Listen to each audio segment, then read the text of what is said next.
Thank you for joining me on Reframe and Reset Your Career today. I'm here with my good friend, Robbie Samuels. Hi, Robbie. Hey there. Thanks for having me. My pleasure, Robbie, and great to have you on the show. Robbie is a multi-passionate entrepreneur. Amongst his many skills, he's a professional speaker, business growth strategy coach, virtual event design consultant, and the author of 2 books, Croissants versus Bagels and Small Lists, Big Results, which will be launched shortly. He has been recognized as a networking expert by Harvard Business Review, Forbes, and Inc., and as an industry expert in the field of digital event design by JDC Events. Since 2016, he has hosted the On the Schmooze podcast, and since March 2020, a weekly No More Bad Zoom virtual happy hour. Welcome, Robbie. Thank you. Thank you. It's great to have you on the show today. And actually, Robbie, this is the first time I'm doing a YouTube only exclusive. So you are effectively the premiere guest on the new show. Yeah. And it's the first show I'm recording after I reached number 8 in the UK top 20 career podcasts. So it's great to have you with us today. So, Robbie, would you like to give a brief overview of your career journey and just some snippets of how you've got to where you are today? Well, so I was very involved in nonprofits for about 15 years, specifically in special events, fundraising. And the last 10 years of that career, I worked for one organization running about 25 events a year, raising about $1 million a year, plus had a roster of about 250 major donors that I was stewarding and supporting. So that's what I was doing when I started speaking on the side. I had started a meetup group called, it's regardless, but the idea is that I started this meetup group and I realized that I could teach people how to network in person together. And so I gathered the regulars and that's what I started teaching them. And that turned into a talk that I did for the next 5 years. Then I got sort of the idea that I could maybe go out on my own. And our close friend, Dory Clark, was kind of instrumental in pushing me out of the safety and comfort of having a job, telling me, go for it. So 2015, I left the career and focused on my business, made a significant shift in who I was going to serve and speak in front of, launched my own podcast, and really just like that was the beginning of things. Essentially spent another 5 years really building up my credibility and my network around being a networking expert, launched a podcast in 2016, a book in 2017, TEDx in 2019, coaching programs in between all of that.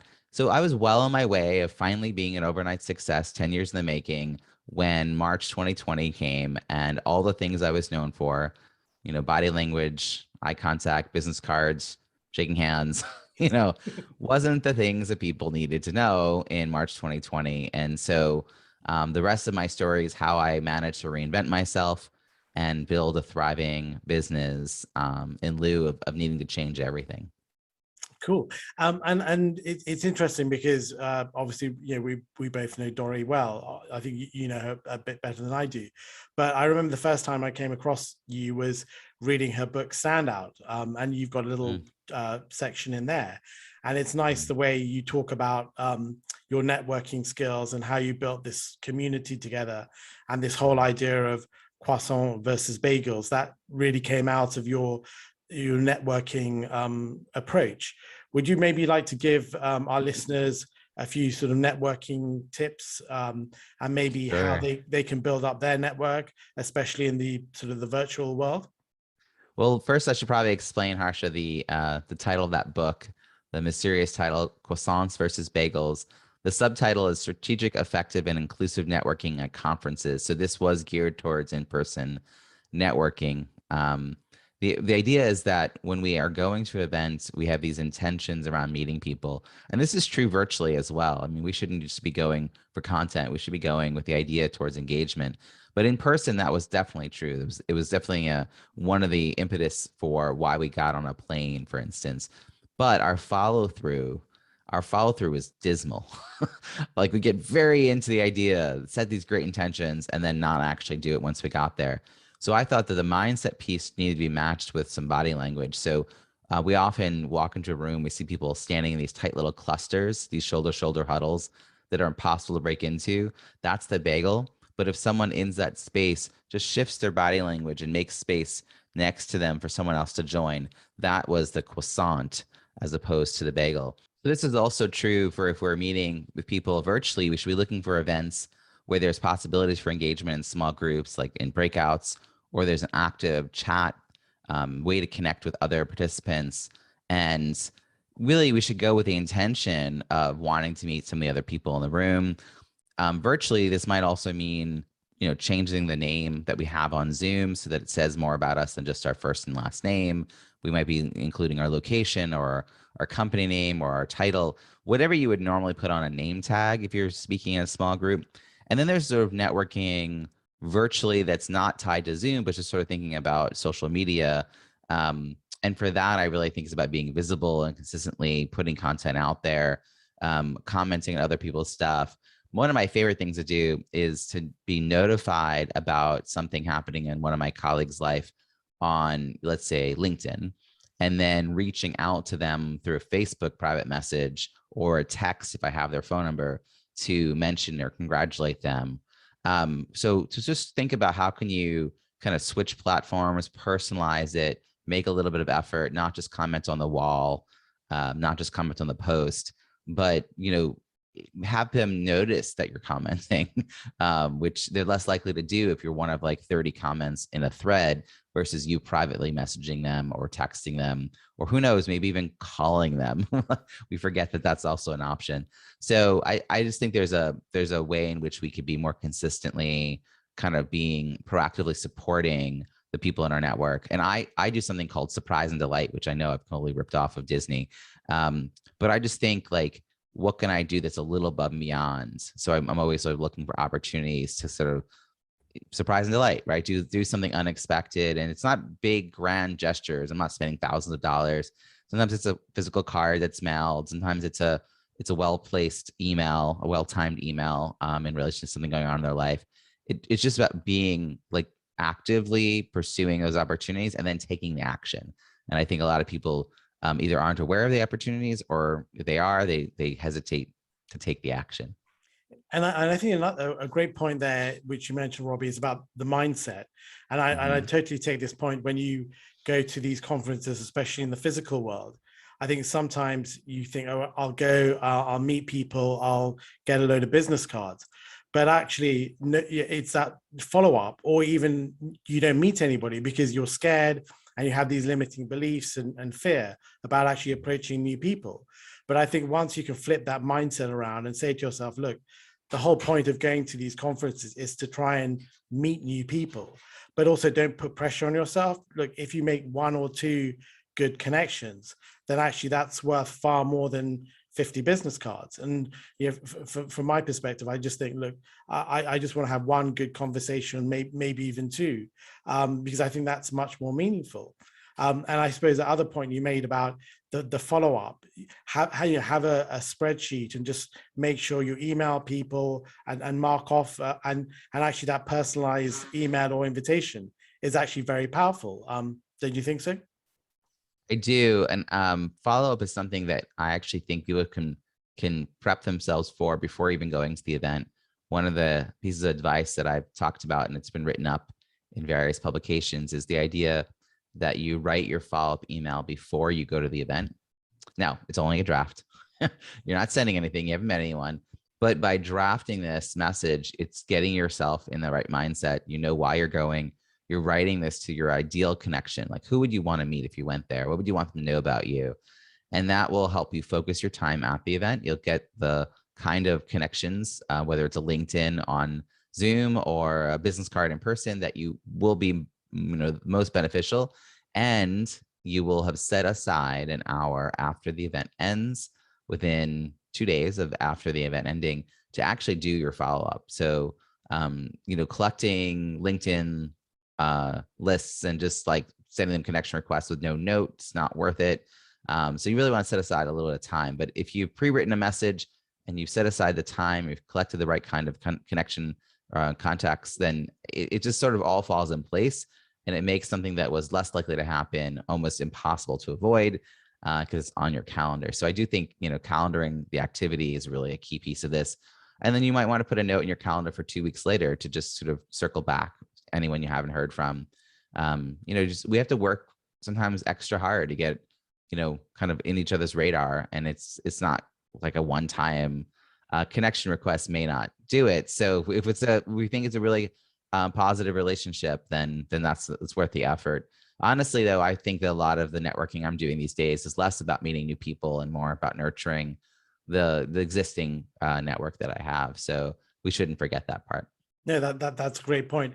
And one other thing I think sometimes I find is helpful is always prepare a little summary about yourself, just like a 2 to 3 minute thing, because I think that's quite powerful. Because when you meet somebody, I'm not sort of doing a hard sell, but just saying, this is me, these are my interests, just a quick 2-minute thing, and then also before the event, you have something almost prepared, scripted, and I don't think it should be in a sort of transactional networking type of way, but it's just a good way of people, there are some hooks that people can, if you like playing, tennis, or you have an interest in sci-fi, whatever it is, add something personal about yourself, because I think it's much easier for the other person to connect with you if you have these commonalities between yourself. What do you think, Robbie? Well, I have a yes end, which is yes, definitely preparing and thinking that through and sort of even like making sure that you don't stumble on your words. But I would actually hesitate to do a full 2 minutes. I'm always looking for saying something and pausing and hoping that person will, I'm talking to will show some interest, and then they'll ask me like, and how do you do that? And then I can share an example, and I can talk about a story, and share about a client, so that it's a conversation. The worst case scenario is while you're holding someone's hand, you're still shaking their hand, and you're just like, saying a bunch of things for 2 minutes. You don't know if they care. So just think about how you can have all that prepared, but then, allow for some natural pauses in the conversation so that they can demonstrate or, show or ask to show that they have interest, and you can, move the conversation back and forth. It's great to have more than just business to talk about and find out like what are the other hobbies that you might want to discuss or travel, et cetera. But yeah, I think that a lot of people do sort of shrink away from opportunities, which is unfortunate because our network really is an insurance policy, and we should be putting, into it on a regular basis, because we don't ever know when we're going to need, we don't expect to ever need things, but if, the reason we buy insurance is we don't expect to use it. Right. So similarly, if some sort of catastrophe were to happen, I want to make sure that we are, going to be well supported. Now, one other thing I think is so important for our careers is branding and the ability to stand out. Now, obviously, you found a way of doing that so well with your social media and other things. Do you have any thoughts, any practical thoughts on how to do this, Robbie? Well, so I've actually now reinvented myself twice in less than 2 years. I spent a decade working to be known as a networking expert and got a lot of credibility around that. Quoted in multiple high-profile publications, written for high-profile publications like HBR, doing a TEDx, having a podcast for 5.5 years. And so I needed to make sure that my network knew what I now wanted to be known for. And so when the pandemic hit, I made a shift into virtual event production and became a virtual event design consultant and an executive Zoom producer. And, part of the process was first just sort of with my close network, people who already had a know like and trust factor with me, so building out some new revenue streams with them.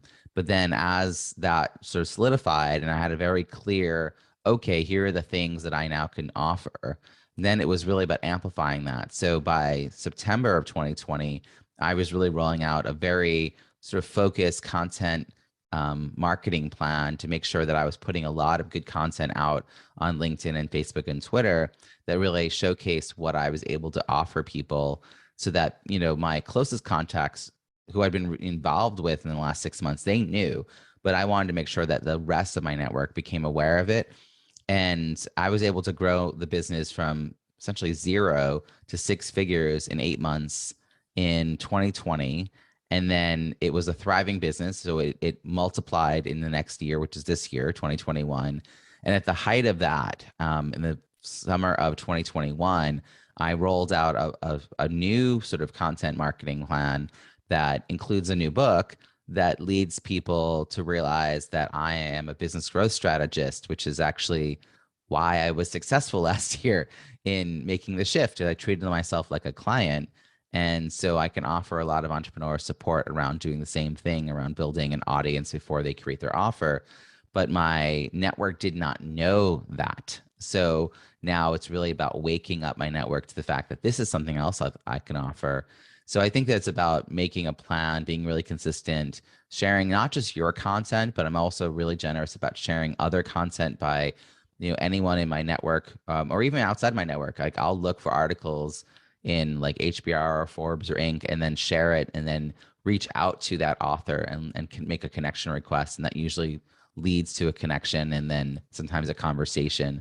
So it's just really about, nurturing people, supporting people, thinking about what you can do that will be really helpful to them, but being consistent and being visible. I think too often we are building resources and solutions and offers and courses kind of in private without input from our likely prospects. And then when we do tell them, world that we have this thing, they're like, who are you? What is this? Why do we need it? And it's very demoralizing as an entrepreneur. I have yet to meet an entrepreneur who has avoided making this mistake at least once, some of us multiple times. And yet developing the audience first really is the answer. I just think a lot of people don't know how to do it. That's actually what my new book is about. It's the steps to really make sure that your network is aware of what you do and can support you. And I think that's a great point about taking time to build your audience, create content, because as Dory Clark says, it's all about the long game. And I think you can't do these things overnight. It does take time to build your credibility, to develop a relationship with your audience. And it doesn't have to be huge in any way.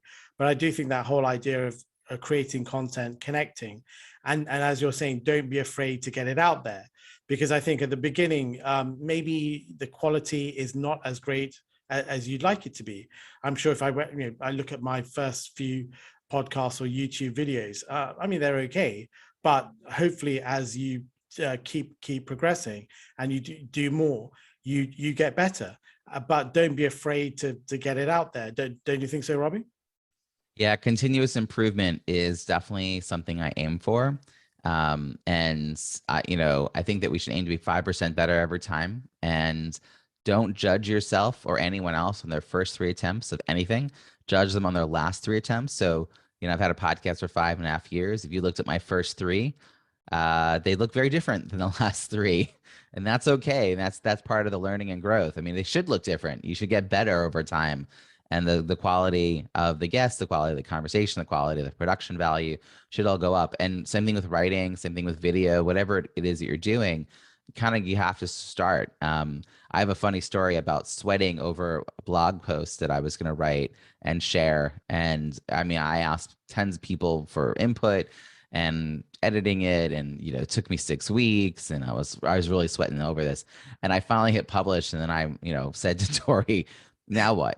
And she said, you write another one. And I was like, I can't even imagine, and so, but now I write a weekly email and I put out content all the time. And I also think varying the format matters too. So I do a little audio, a little video, a little writing. Like it's whatever feels most comfortable to you, but then also focus on some growing edges over time, and you'll keep getting better, and it will get slightly easier over time. Brilliant. And now moving on to the big thing, your new book, A Small Yeah. List, Big Results. So tell us, Robbie, what's it all about and who would benefit from it? So small list, big results, launch a successful offer, no matter the size of your email list, isn't about email lists at all. A lot of the people I work with, and even colleagues and friends, think the reason that their offer, their course, their program didn't take off, didn't work, didn't launch, is because they bemoan the size of their email list. Oh, I don't have a big email list. Truthfully, if you are thoughtful about building an audience first, this won't be a factor. You don't even need an email list. So the book really walks anyone who wants to get a message out there through a process that allows them to connect with people in their existing network, already knows, likes, and trusts them, identify likely prospects, likely referral partners, coffee chats, and walks them through how to have a research call to understand like what do people need help with. Then you co-create that solution and invite them to participate in a pilot to test it out. And this would be ideal. It's very much geared towards entrepreneurs, but it would also be great for fundraisers or board members or community organizers, anyone who's trying to get buy-in around an idea. And if you work in a company, before you go into the meeting and announce your big idea, it'd be great to like chit chat with a handful of colleagues behind the scenes to see whether you're on the right track and whether they could add to the idea, co-sign the idea, get on board with the idea. So when you bring it up, there are a handful of people around a table who are saying, yeah, I think this is great, because they've been thinking about it and they feel a little co-ownership around this concept. You'll make so much more progress than if you keep all your great ideas to yourself until the moment that you announce them. And people are a little like, oh, I hadn't thought of that. Now I'm surprised. I have to think, it's like people want to be in the know and on board. And I think that a lot of these strategies would work for even people working sort of inside a company as well as the entrepreneurs that it was written for. No, and I think that's a great point, because this show is mostly dealing with professionals. But I do think a lot of the principles you talk about can be applied to Sure. your career. And in a way, it's trying to get those ideas out there in a way, build consensus, as you were saying, and really try and build almost this sort of network where people are not singing from the same hymn sheet, but understand what you're talking about and may be able to support you and amplify what you're saying. What do you think, Robbie? Yeah, no, I agree. I think a lot of different people can learn lessons from it. And also the book covers mindset in some depth, both the first section of the book, but throughout the book, I sort of keep touching on mindset.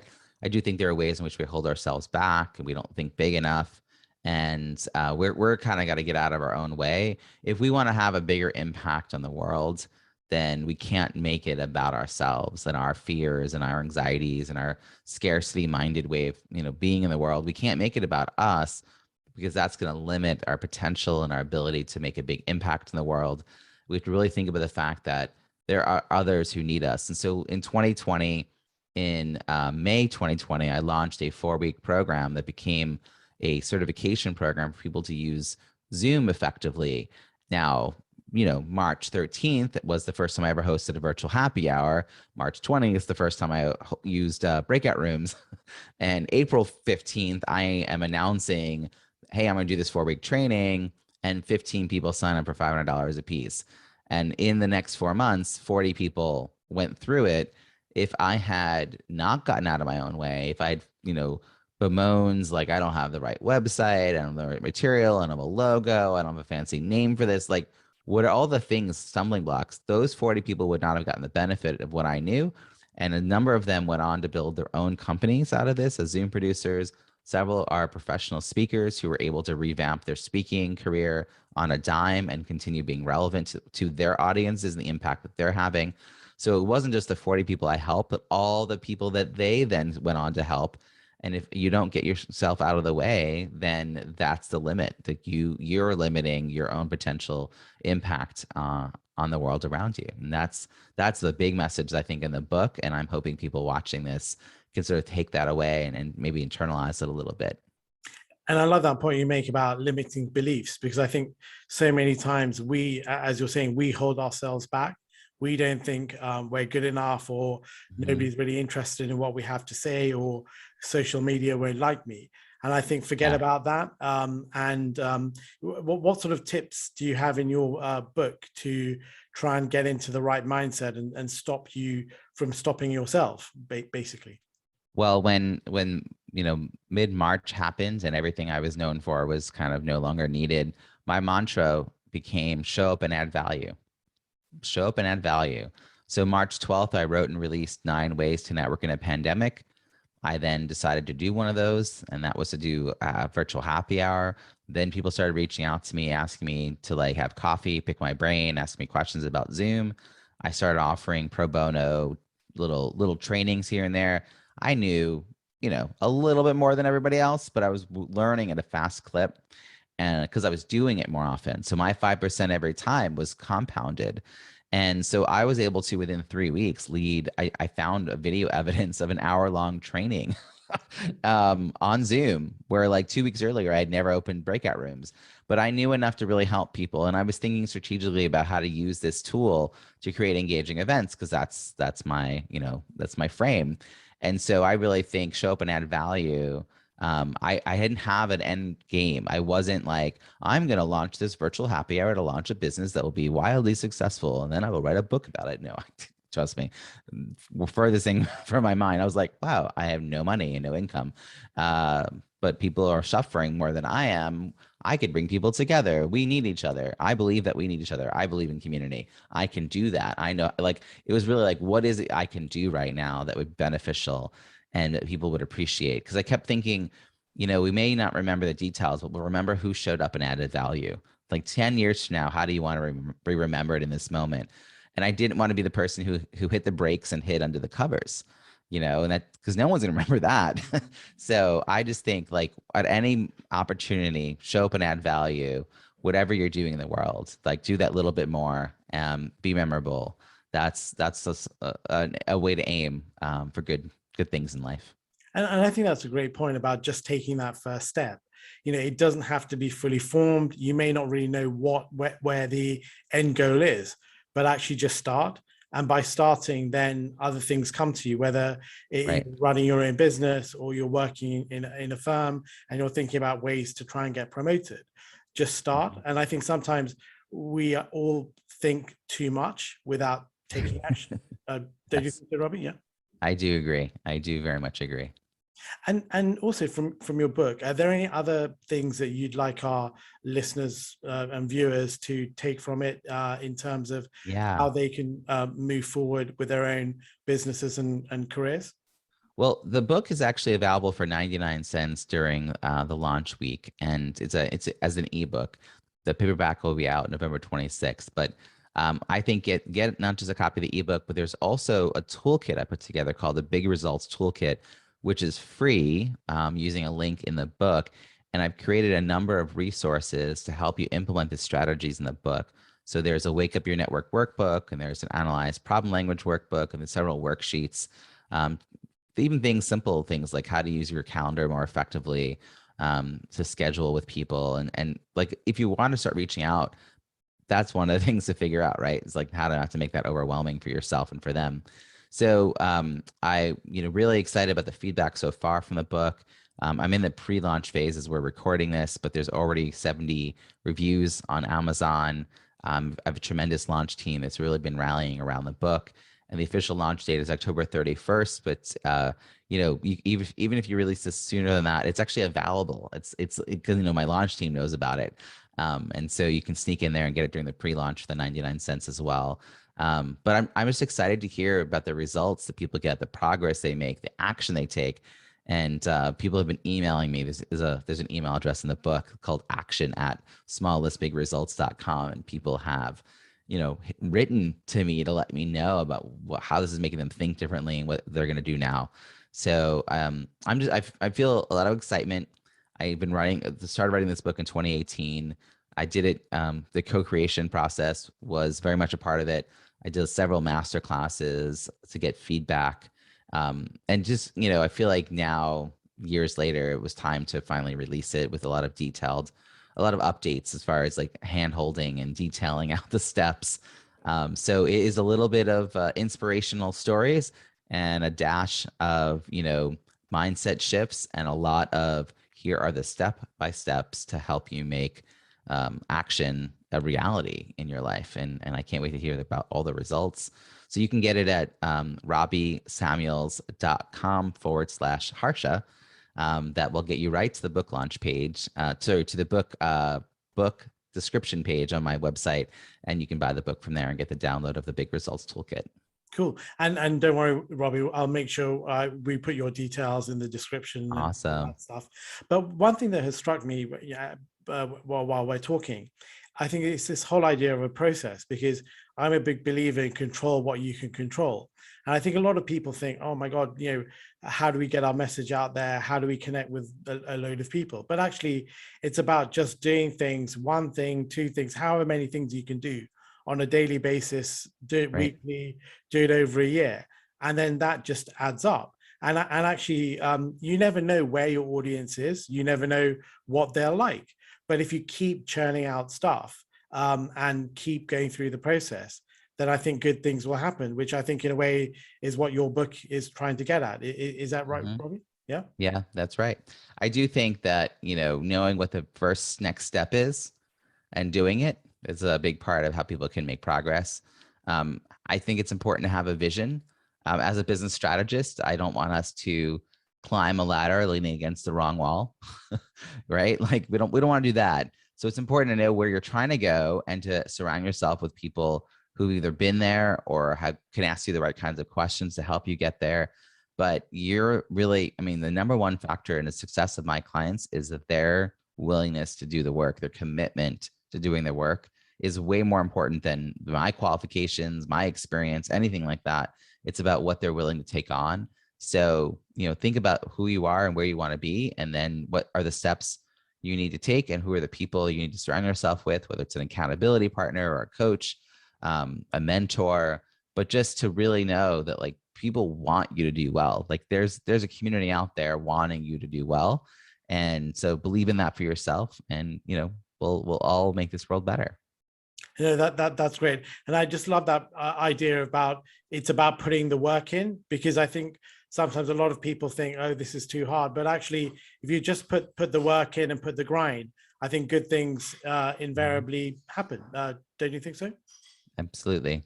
Brilliant. And Robbie, before we end our time today, are there any sort of things that we've missed from our discussion in terms of what people should get from Small List, Big Results?